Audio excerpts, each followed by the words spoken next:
Okay, good evening everybody. It's Monday night, so it's Parshat. This week we're starting a new book. It's called Devarim. But there's a very interesting concept with the whole book of Devarim. The first 4 books of Chumash, the Gemara says that Hashem dictated and Moshe Rabbeinu wrote. Hashem said, Bereshis bara Elokim, Moshe Rabbeinu wrote, Bereshis bara Elokim. All the psukim. The parsha of the book of Devarim, the 5th book of Chumash, Devarim, the Gemara says, Moshe mepi atzmei amru. It's Moshe Rabbeinu talking himself. In fact, it says, Ela Devarim asher diber Moshe kol Yisrael. These are the words that Moshe Rabbeinu is speaking to all the Yidden. So Moshe Rabbeinu in the book of Devarim is speaking to all the Jews. So even though the first 4 books also came through Moshe, but nevertheless it wasn't Moshe Rabbeinu himself speaking. It was actually Hashem dictating and Moshe Rabbeinu wrote. Now we find an interesting thing in the general concept of Torah. Okay, there's 3 levels in Hashem's giving the Torah, so to speak. You had what was called Aser Sadibris. We had the 10 Commandments. That God spoke directly to the Jewish people. Okay? Hashem said, Nechi, I'm God, your God, all the 10 Commandments. That was such a great revelation that we learned. The Gemara says the expression, I'll call Dibur v'Dibur Parchan Ishmasim. Every word that came out of Hashem's mouth when he said the 10 Commandments, the souls popped out of the body. It was too great of a revelation for the souls to handle that revelation of godliness, to the extent the Gemara says that God had to resurrect them. Throughout the 10 Commandments, Hashem had to resurrect them with the dew that he's going to resurrect the dead with. Okay, that was one level of Torah that Hashem spoke himself. Then the second part of Torah, the 4 books, Moshe Rabbeinu spoke what was called B'derech Ma'avir. Ma'avir means he was like the microphone. It just passed through him. It was God talking through Moshe Rabbeinu. The last book of Devarim, it says, Moshe mepi atzmei amar. That is where Moshe Rabbeinu already put the concept of Torah into his intellect. In other words, it's more tangible Moshe Rabbeinu than the first 4 books of Chumash. The first 4 books of Chumash, Moshe Rabbeinu was like the microphone. Hashem was speaking through the microphone. Okay? It's just going through the microphone. The microphone is not doing anything. But the last book of Devarim, so it says, Moshe mipi atzmei amru, meaning it's already Moshe Rabbeinu bringing it down into the level of Moshe Rabbeinu. He's not anymore just a microphone. He's explaining Torah on the level of Moshe Rabbeinu. Now, what's unique about this is these are the 3 stages in the Jews going through the desert. In other words, like this. Matan Torah, when Hashem gave us the Torah, that was a super great revelation from above.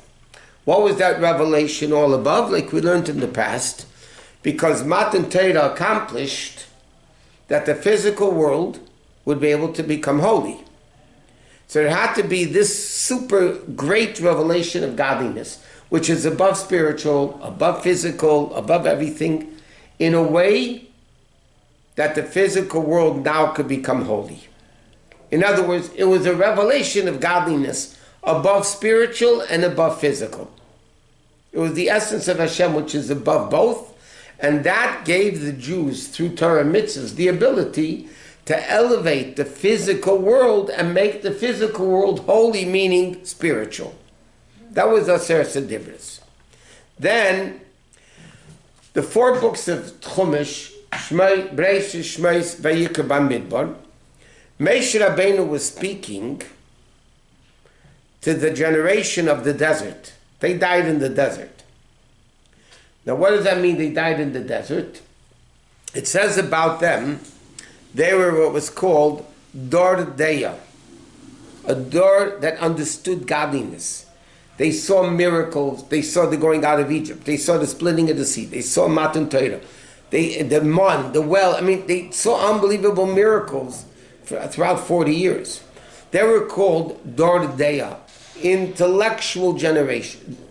So therefore, they were able to handle Torah coming straight from Hashem through Moshe Rabbeinu microphone.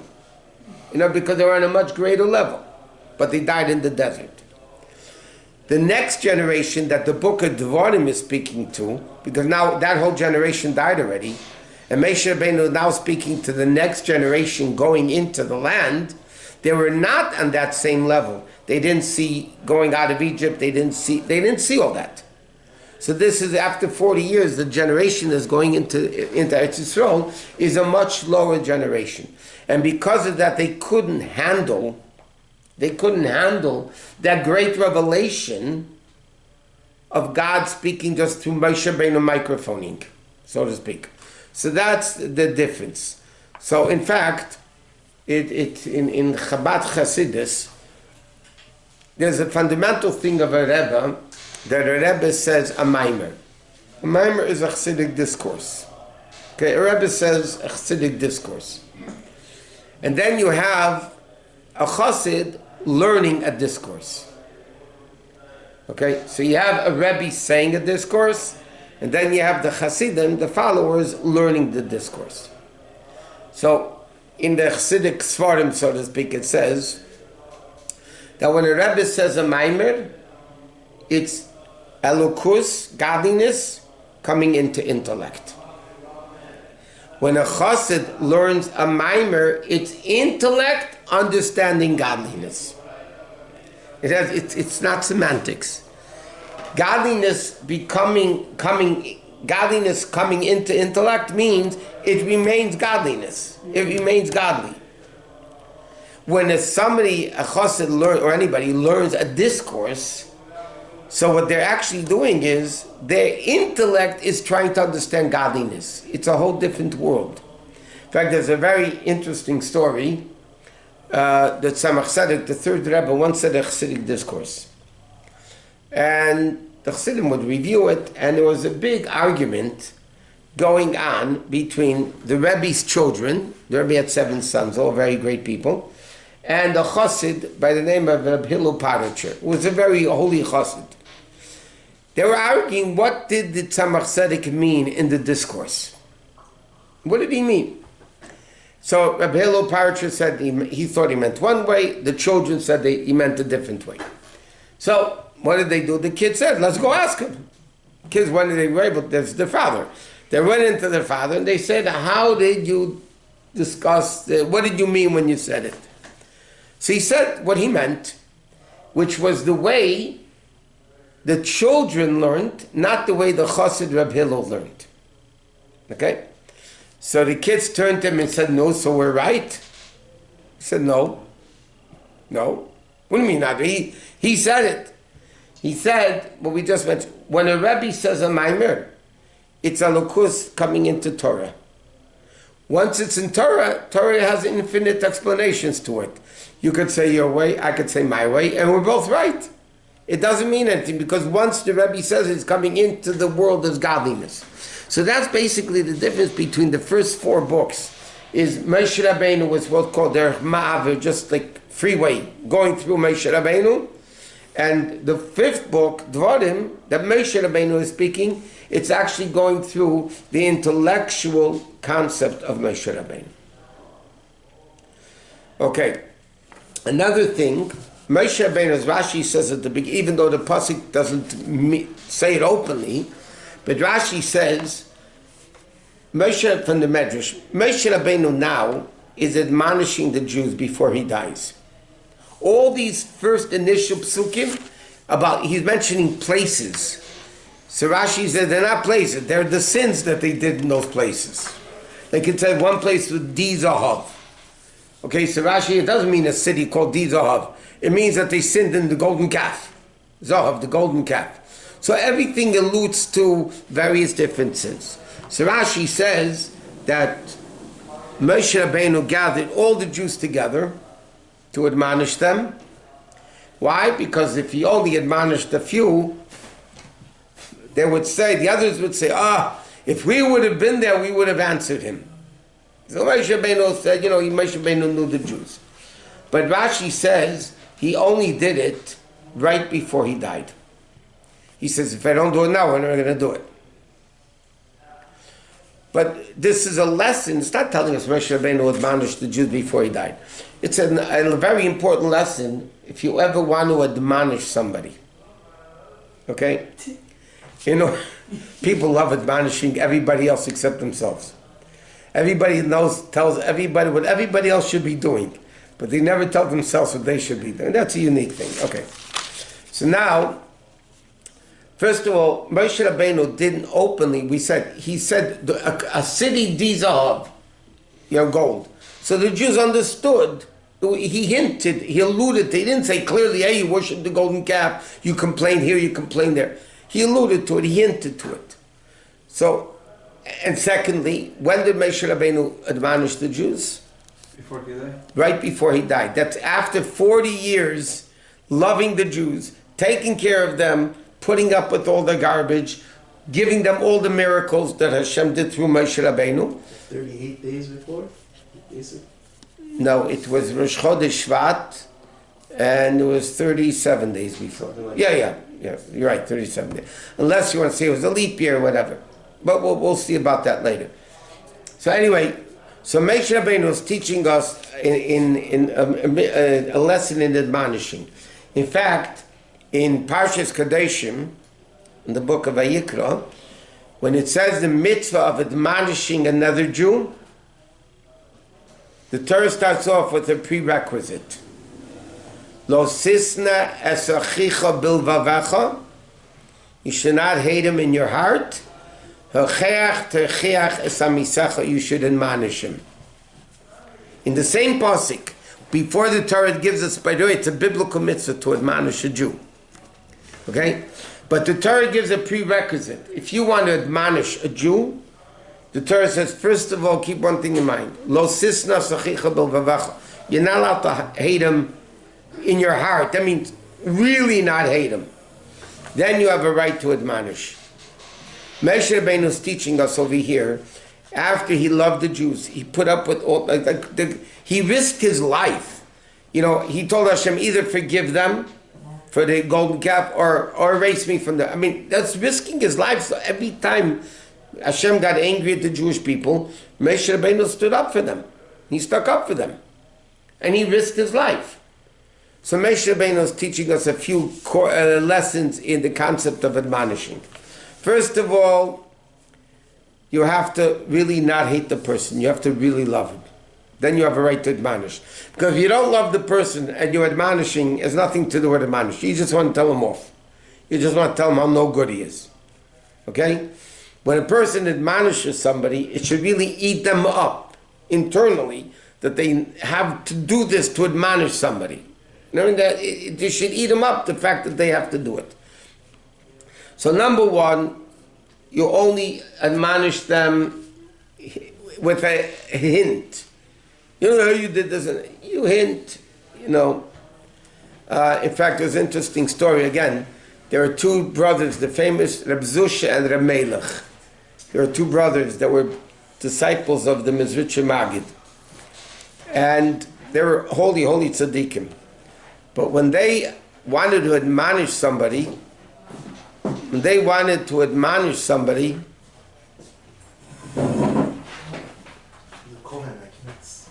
you don't turn your back to a Kohen. You wanted to be closer to me. Okay, anyway. So, whenever they admonish somebody, they wanted, they had that divine Ruach HaKodesh. They knew who sinned was. But they didn't tell a guy that sinned, hey, you did this and this. What they would do is, one of the brothers would say, they were having a discussion at the table when the other people were listening, but it was between themselves. Rav Zusha would say to Reb Melech, Melech, I did this and this Aveira. I did some bad. He didn't do it, the other guy did it. He said himself, I did this and this Aveira. Please, I feel so bad. That give me a recipe for tshuva, And so they were talking. They didn't come to the guy and say, hey, you sinned, do tshuva. they wanted the person, like the Tzemach Tzedek was once admonishing Chassidim. The Third Reb was admonishing Chassidim. And a guy who did what he was talking about said to him, Rebbe, why are you speaking about me publicly? So the Tzemach Tzedek said there's two versions to the story.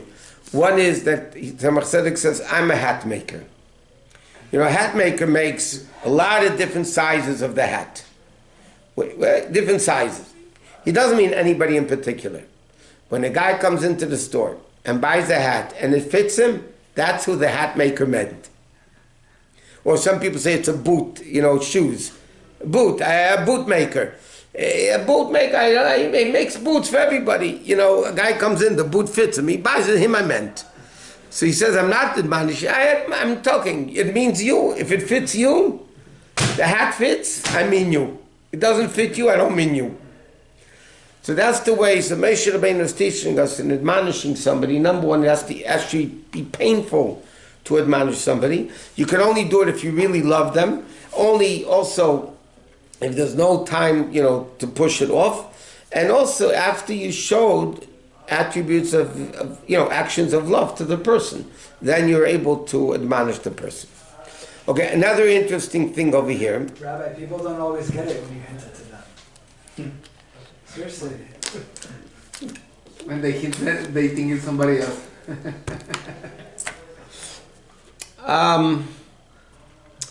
In order to fix somebody else, we need to fix ourselves first. So we can never fix anyone else. No, somebody else, by us becoming better. Again, there was another interesting story with the Tzemach Tzedek. He was once having an audience, people were coming into him with their spiritual and physical problems. And all of a sudden, in the middle of the night, he stopped. He said, I'm done. That's it, cold turkey. There was a bunch of Chassidim waiting to go into him, to ask him questions. He stopped, I'm done. So people were waiting. So one of his children, after a little while, went into his father to see what's going on. He said, Father, what's the story? He comes into the room, the Tzemach Tzedek is saying Tehillim with tears gushing from his eyes.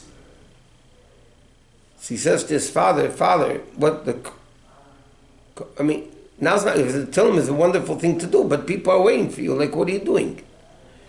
He said, and this is a very profound statement, by the way. He said, when a chassid comes into a Rebbe with a spiritual problem, you have to be able, the Rebbe himself, has to be able to find that spiritual problem within him, even if it's a very refined way. But in order to be able to help somebody else, you have to feel it. You have to be connected to it. If you're not connected to it, how can you help somebody else? You have to feel a connection. So he says, normally it's not a big problem, spiritually, in a more refined way I could find it. He said, somebody came into me tonight with such a corrupt, coarse thing. This is what he said though. I was looking for it in myself, in the most refined way, and I couldn't find it.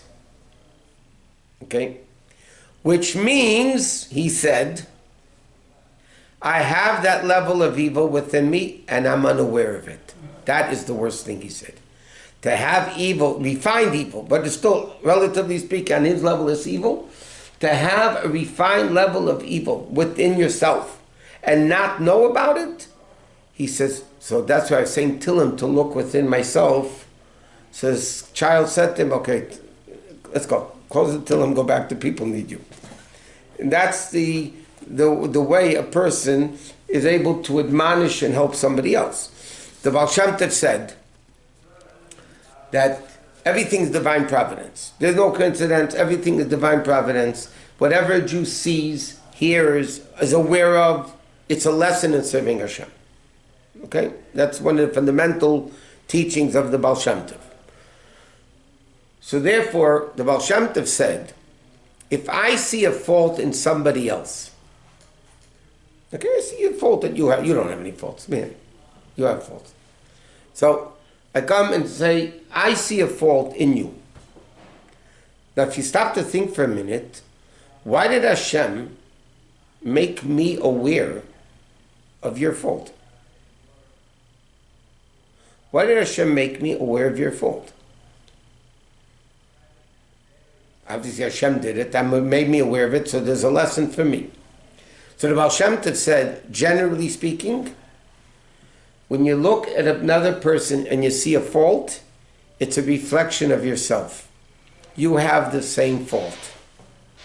Except our own faults we don't see, because self-love is blinding. Okay? The Gemara has an expression for Kohanim. The Gemara says, okay, when he looks at leprosy, he's allowed to see all Negoim, all plagues of leprosy, except his own. If he has leprosy, he can't judge on himself. He has to bring another coin. So in the Musa world, in the Chassidic world, they say, all blemishes everybody sees except their own. Kol Negoim, Adam Maria, you could see everybody else's nega, plague, evil, except their own. Why? Because there's something called self-love. We love ourselves so much. There's a pasuk that says, Al kol pshoim techasa ava, and all sin, self-love covers it, blinds it. We love ourselves so much. So what does Hashem do? Hashem says, I want you to become aware of that sin. You have it. But in yourself, you're not going to see it. So what am I going to do, Hashem says? I'm going to show it to you in somebody else. That you should know it's really a mirror and a reflection of yourself.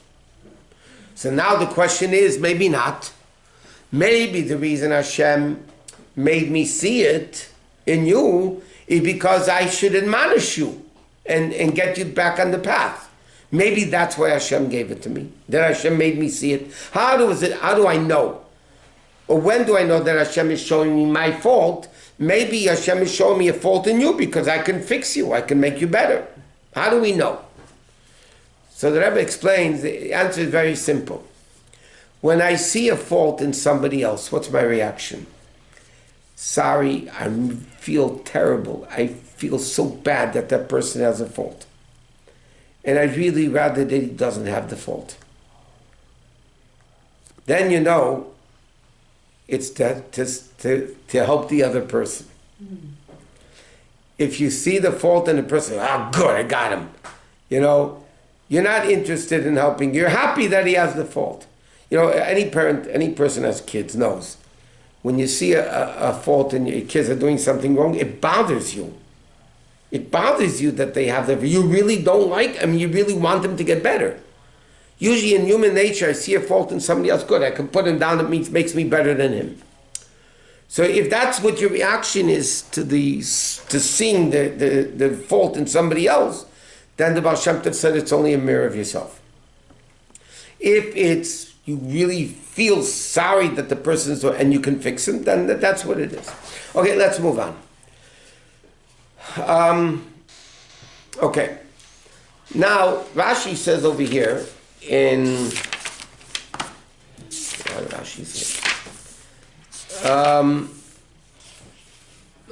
Pasuk Hey, chapter Aleph, Pasuk Hey, it says, in the other side of the yard, Hoyel Moshe Rabbeinu began, Be'er es HaTorah Zeis, to explain this Torah, Be'er Heitev. Okay, in the book of Devarim, chapter 1, Pasuk 5. He explained the Torah very well. Rashi says in the Medrash, what does it mean very well? Moshe Rabbeinu translated the Torah into 70 languages. When Moshe Rabbeinu spoke the Torah, he translated Torah into 70 languages. Okay? Now, there's a story in the Gemara. Okay? There was a king called Talmai HaMelech, a Greek king. It was a Greek, the Jews were under Greek rule. So this Talmai HaMelech was not a Jew lover. He wanted to prove that Torah is not authentic. Torah is not authentic. What did he do? He took 70 Jewish scholars, none of them knew of each other. He put them into 70 rooms, and he told them, I want you to translate the Torah into Greek. His intent was, nobody's going to translate it exactly the same way. And you'll see, there's different interpretations. The whole thing is not true. A miracle happened. Each one of the rabbis made 10 changes. Each one of the, I'll show you certain examples. Each one of the rabbis, all 70 of them, each one on their own, they didn't know about each other. They made 10, the Gemara enumerates what they are, 10 changes in the translation of the Torah. I'll give you a simple example. The first words of Chumash are Bereshis, Bara Elokim. Okay? Simply the way it's defined in English, in the beginning God created. But you could say Bereshis created God. Bereshis, Bara Elokim. If you're an illiterate, you could say Bereshis, Bara created God. So they said, they're not going to write, huh? Who's Bereshis? Whatever, yeah. But they say God. So they changed it to Elokim bara Bereshis. God created in the beginning. It says in Chumash, Na'asa Adam, let us make man, plural. So all 70 of them changed it to E'esa, I, because other Nasa is plural. God has who's together with God over there in creation. What are the other 8? Okay, in the Gemara, it's not to know. Why it's considered like a tragedy? One second, I'm coming to that. So the Gemara says, so what happened?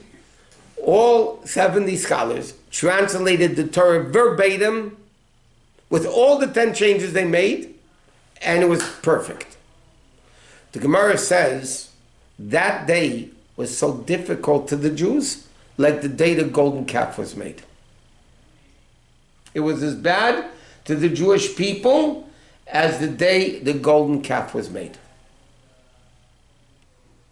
So the question is, Moshe Rabbeinu here translated the Torah into 70 languages. What's wrong with translating the Torah? And yet we're saying by Talmei HaMelech, the day he did it, it was like the day of the Egel. So he says like this. What did they initially, when they made the golden calf? If you look in the Chumash, in Parshat Kisisa, in the story of the golden calf, Moshe Rabbeinu, they miscalculated days. Moshe Rabbeinu went up to Har Sinai. He said, guys, I'm coming down in 40 days. He meant 40 complete days. So the day he went up wasn't counted, because it wasn't a complete day. He went up in the middle of the day. Okay? So they thought 40 days is over. They calculated the day Moshe Rabbeinu went up as day 1. But it wasn't. Okay? So their 40 days was over. And they said, they came to Aaron, and they said what this? Kizam Moshe Ha'ish, this man Moshe, that took us out of Egypt, Lo Yadaynu Mehoyoloi. We don't know what happened to him. They didn't start making a golden calf to worship idols. They said, we need a replacement of Moshe Rabbeinu. And if you learn Kabbalah and Chassidus, it says, when God gave the Torah, they saw the whole throne of God, the Merkava, the throne of God, with the ox and the lion. So they got so inspired from that divine spirit of the ox, of the throne of Hashem. The foot. They said, let's make an ox to replace, not God, to replace Moshe Rabbeinu. That's what they wanted to do. Let's replace. From that, it came out to be a thing. So what does that mean? They wanted that, they didn't do it because Hashem wanted them to do it. That was the golden calf. The golden calf was, Hashem didn't tell them to do it. They did it on their own. When Talmei HaMelech told the Jews, the 70 elders, to translate the Torah, he did it on his own. Moshe Rabbeinu did it because Hashem told him to translate the Torah into 70 languages. Now, let me to finish the explanation over here is like this. The commentaries ask a question. In those days, in the desert, they only spoke Hebrew. They didn't speak Farsi, they didn't speak English, they didn't speak Greek, they didn't speak Russian, they spoke Hebrew, Lashon Kodesh. Why in the world did Moshe Rabbeinu have to translate the Torah into 70 languages for whom?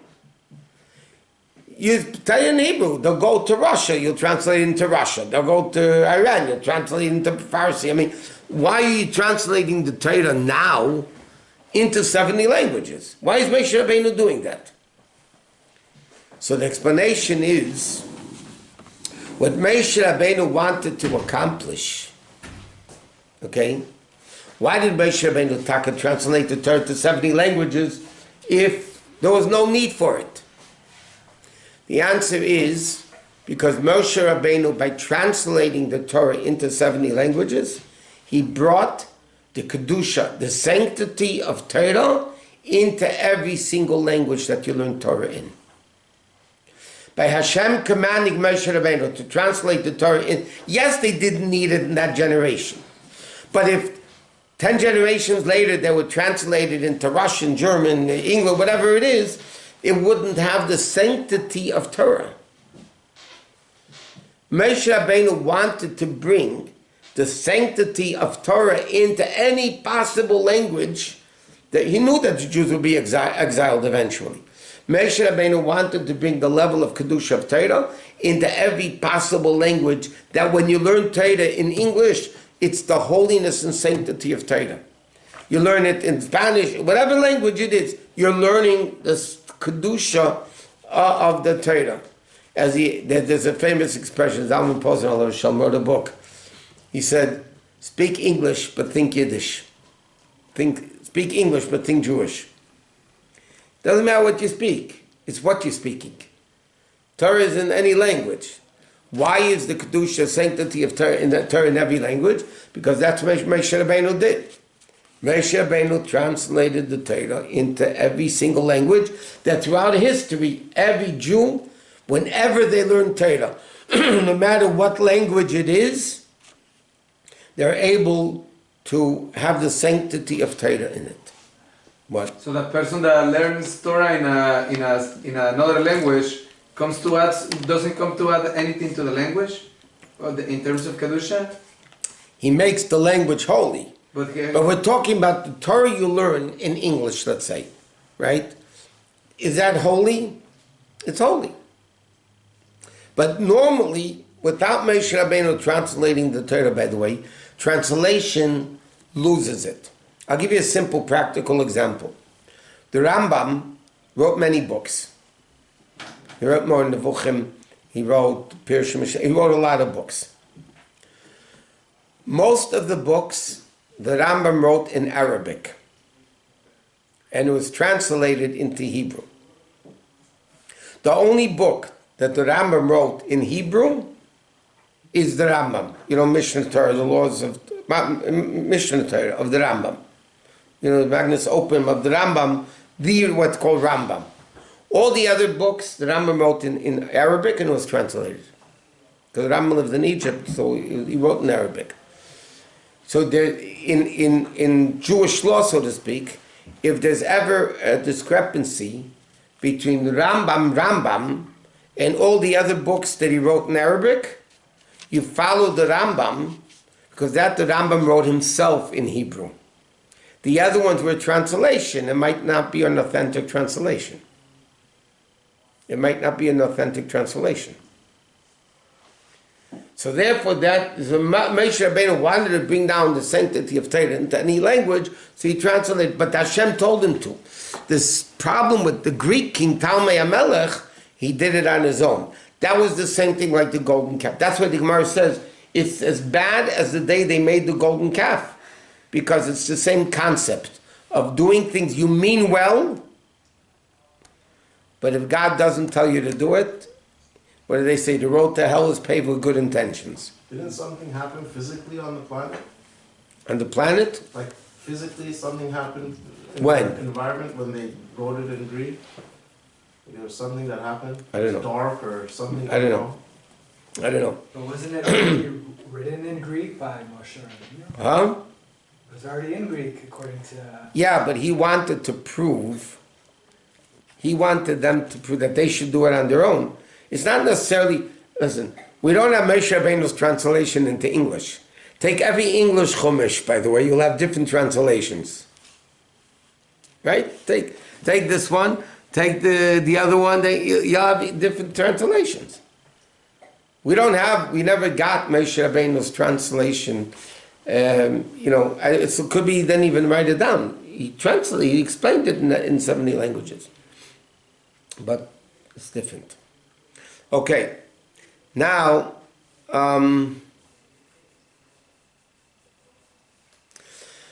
there's another interesting story in the Gemara. When it speaks about counting the Omer in Parshat Emor, okay, it speaks about the mitzvah of counting the Omer. So it says, Shabbos, you should start counting the Omer from the day after Shabbos. So the day after Shabbos means Sunday. But we know through oral Torah that the word Shabbos there doesn't mean Shabbos, it means Yom Tov. That's why when do we begin counting Sfiras HaOmer? The second day of Pesach. Mimachas Shabbos. It doesn't mean Sunday. Okay? So the Gemara tells a story that this Baitusi is the Jews that didn't believe in the oral tradition, just in the scriptures, they didn't believe in the oral tradition. So the Baitusim, they translated it simply Sunday. They always started counting the Omer on Sunday. That's what the book says, Machas Shabbos. It's interesting. When the mitzvah of tzitzis, talis cotton, they didn't wear it. The Torah doesn't say wear it. The Torah says, Uri'isem eisi, you should see it. They didn't wear talis. They hung it up on the wall to look at it. Because that's what the book says literally. See the talis. It doesn't say wear it. When it says tefillin between your eyes, they wore it actually here, between the eyes. Because they took Torah literal. They didn't believe in the oral Torah. So that's why they have all those messed up things. So this Baitusi said to Rabbi Yechim ben Zakkai, and he said to him the following. Moshe Rabbeinu loved Jews. Can you believe this? Baitusi says to Rabbi Yechim ben Zakkai. Did Moshe Rabbeinu love Jews? So therefore we must say that he told him to start counting the Omer on Sunday. Why? Because then Shavuos would fall out on Sunday, and then they would have 2 days to rest. Shabbos and Sunday for Shavuot. Don't forget in Israel, Shavuos is 1 day. Okay? So he says in the Gemara that if Moshe Rabbeinu loved the Jews, why didn't he... so you should take it literally, and it makes sense. So it's Sunday, and then Shavuot would be on Sunday, so you have 2 days, extended holiday, Shabbos and Sunday. So he says to Rabbi Yechim ben Zakkai, if Moshe Rabbeinu loved Jews, why wouldn't you say it means Sunday? It would be better for the Jews. So he says to him, if Moshe Rabbeinu loved the Jews, why would he keep them in the desert 40 years? He answered him. You tell me Moshe Rabbeinu loved the Jews. Why did he keep them in the desert 40 years? Okay? Why would he?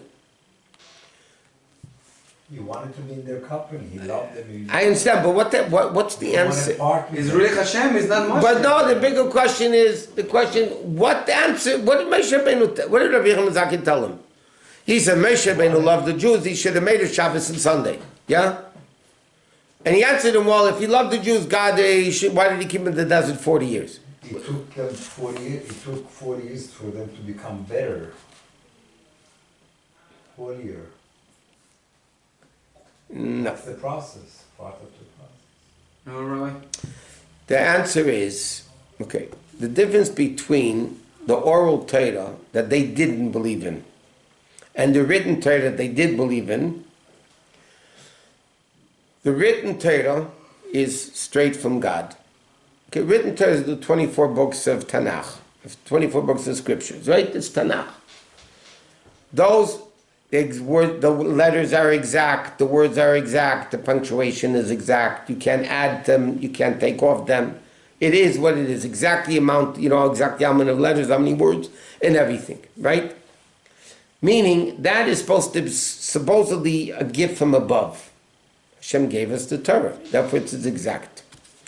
Oral Torah, these books keep being written on oral Torah. Oral Torah is not limited in language, in words. You're explaining. It's the oral Torah. You have to explain it. Oral Torah is a level from below that we're learning. Torah Shebiksav is God gave us the 24 books. There's nothing we can do with it. It is what it is.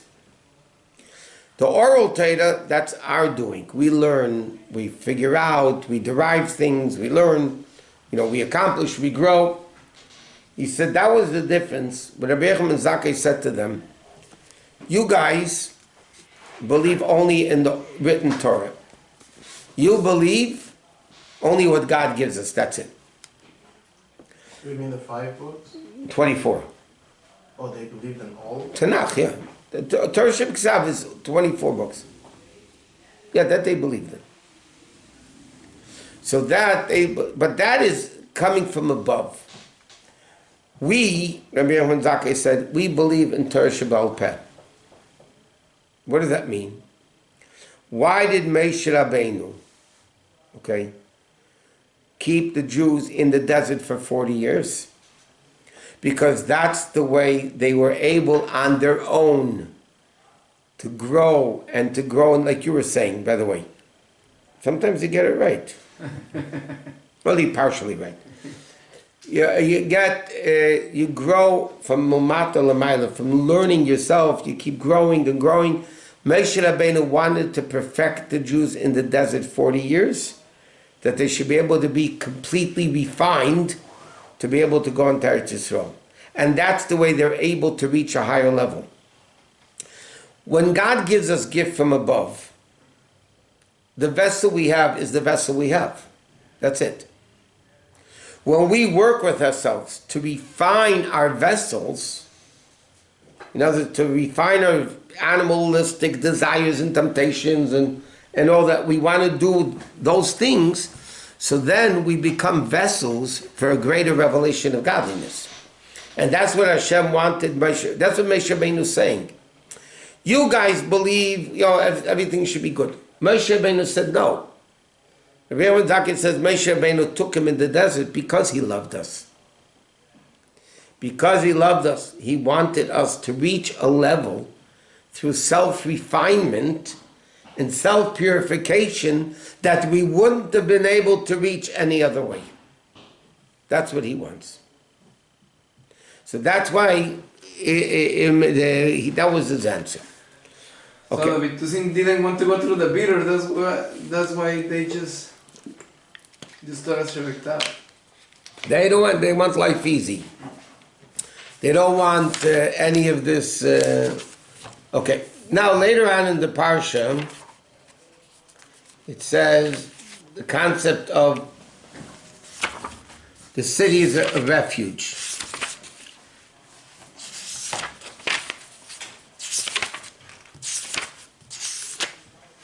No, 1, 2, 3.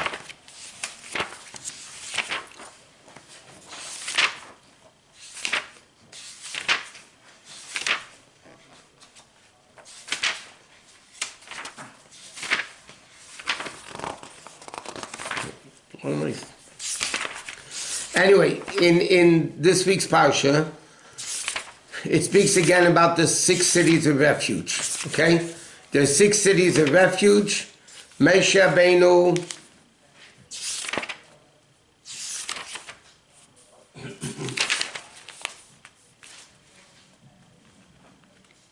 it speaks about the cities, the 42 cities given to the Jews, and also which were also cities of refuge for the Jewish people. Okay. Now the question is, the cities of refuge were primarily given for people that killed somebody accidentally. Somebody killed somebody accidentally, you run to the city of refuge, you have to stay there until the Kohen Gadol dies. That's what you asked me before, right? What does the Kohen Gadol have to do with it? Okay, so after I explain this whole Ori Miklat, you will understand the answer to your question. Okay? Somebody killed somebody accidentally. He has to run to the city of refuge. He has to stay there until the Kohen Gadol dies. And by the way, the Gemara says, what happens if a Kohen Gadol died and they didn't get a new one yet, and in between the guy killed somebody, he stays there forever. Because it was never a Kohen Gadol when he killed somebody that was existing that he should be freed when he dies, because he never had a Kohen Gadol. So he would stay there forever. The murderer. The murderer, yeah. Did that ever happen though? Or is there... I don't know.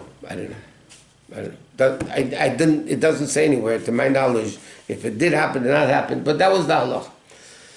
The question is like this. This is a fundamental Jewish thing, by the way.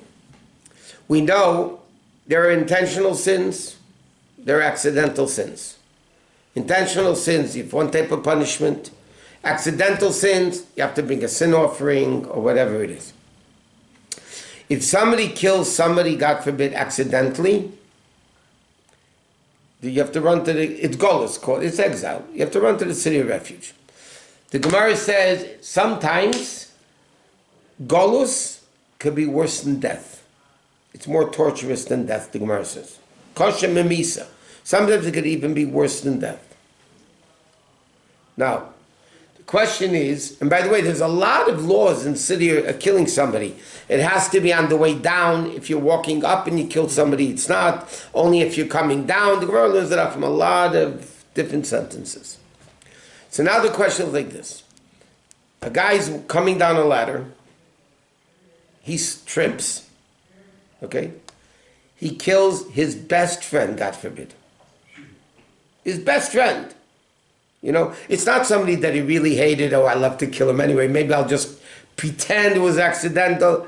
I mean, a guy kills his best friend. He has to run to the city of refuge and stay there until the Kohen Gadol. Why? What did he do? It's accidental. Okay?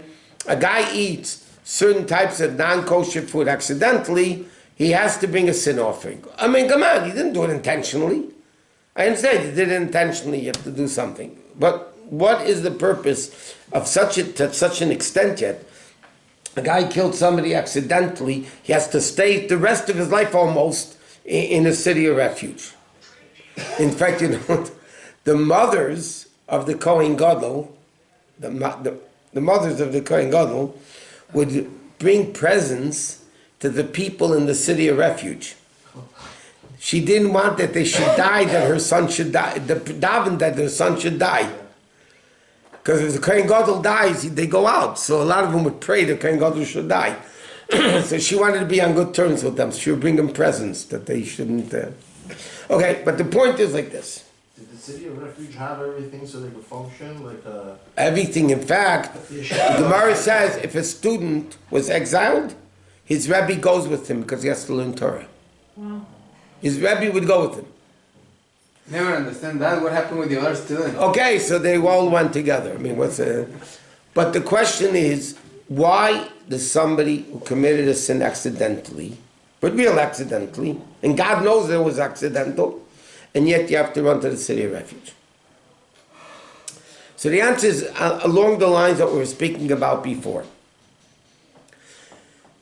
There is a pasuk that says, Lo ye'una le'tzadik kol oven. God doesn't allow a tzaddik to sin. God just doesn't allow it. Okay, some opinions say it's only by food issues, but there is a concept in Torah. The pasuk says, Lo ye'una le'tzadik kol oven. God doesn't allow righteous people to sin. Why?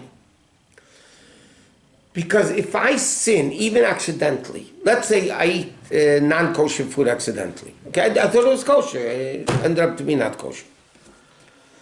The fact that God allowed me to eat non-kosher food, God allowed me to that it happened. I made a mistake. The fact that God allowed me to eat the non-kosher food shows that down deep, I have a connection to non-kosher food, to eat non-kosher food. Because if I had no connection whatsoever to eating non-kosher meat, Hashem would have never allowed such a terrible thing to come to me. Proclivity.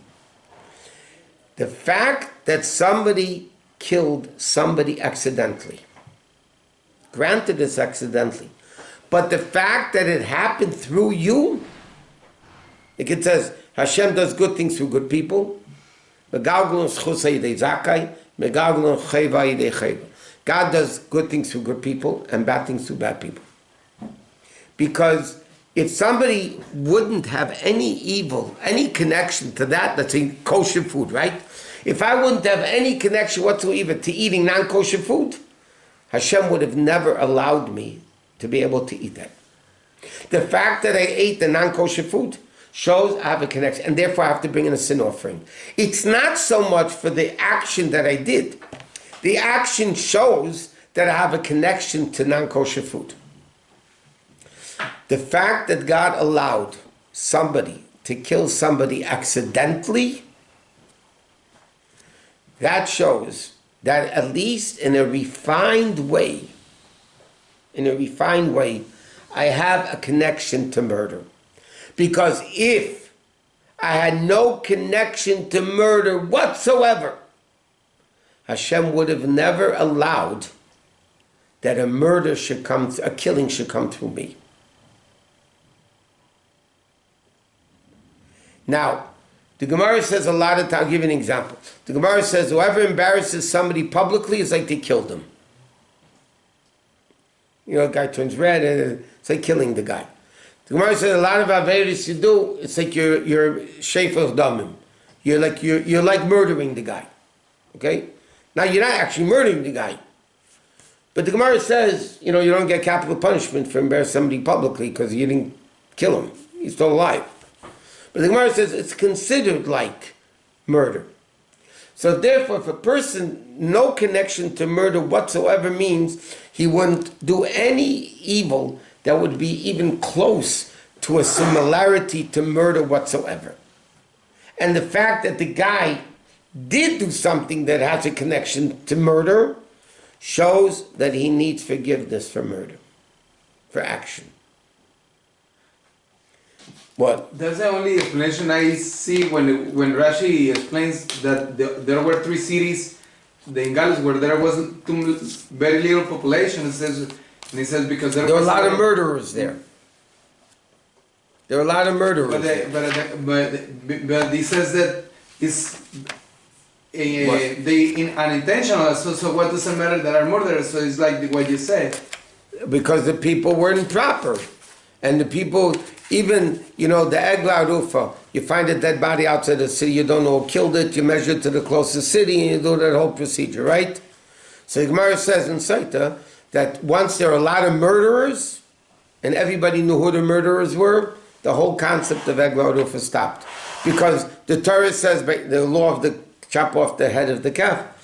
If you don't know, because now there are so many murders, everybody knew who did it. If everybody knew who did it, then you don't have any more of that ability, so to speak, to say we don't know who killed it. It was, everybody did it. Everybody did it as something that everybody knew, and therefore there couldn't be any more Egla Rufa, because the people sinned. Okay, that's one last thing. Yeah, one more thing. Okay. Hashem got very angry at the Jews when... Okay. So how does What? How does it connect to the Kohen Gadol's story? Oh, right. Sorry. Thank you. So the Kohen Gadol represented Aaron HaKohen. Okay? He represented love. Ohev Shalom, Rodev Shalom, loving peace and making peace between people, between man and wife and friends. So the Kohen Gadol, the fact that somebody in his time could do something so terrible, which is showing the lack of love, killing somebody, even though it was accidental, in a certain extent, he's connected to it. He should have, the fact that his generation didn't reach that level of that not even accidentally being able to kill somebody, it's the Kohen God, and again, in a very refined level, it's the Kohen God's fault.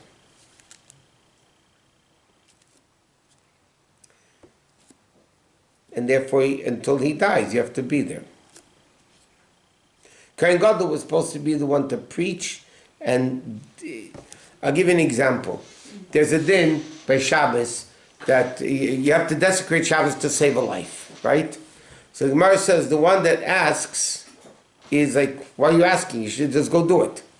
And the ones they ask it to, the scholars, are worse to blame because they should have already preached to the people. Anytime there's a slight danger of life, you desecrate Shabbos. Why are you asking me? That means the rabbis didn't preach it enough that everybody knew the law. So it's the rabbi's fault. That's one aspect of it. Another aspect is, by the way, tomorrow's out, in 2 days is the Arizal's yard site. The 5th of Av. Hey, Av is the Arizal's yard site. The Arizal, it says about the Arizal, used to say Tachnu, Shamnu, Bagadnu, Zalnu, I saw they did. The question is, the Arizal didn't Shamnu and Bagadnu, he didn't go down, he didn't steal, he didn't kill, he didn't do it. What did Arizal do this for? And say Tachnu. And Al Chait and Yom Kippur. Why did he do it? The generation. He didn't do it for himself.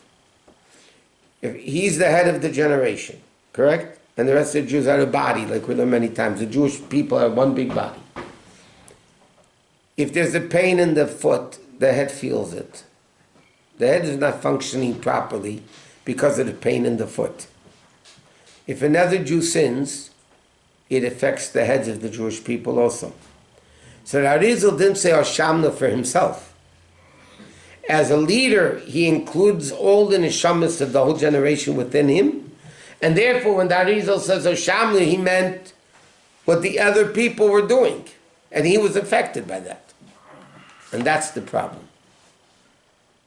And that's why the Kohen Gadol says is a little bit to blame, because he should have made sure, and in his generation, that there was no such thing as even accidental murder. Okay, we'll leave it here. Wednesday night Mitzvah Shem will be Halacha of Tisha B'Av and Chassidic and Tisha B'Av when we have time.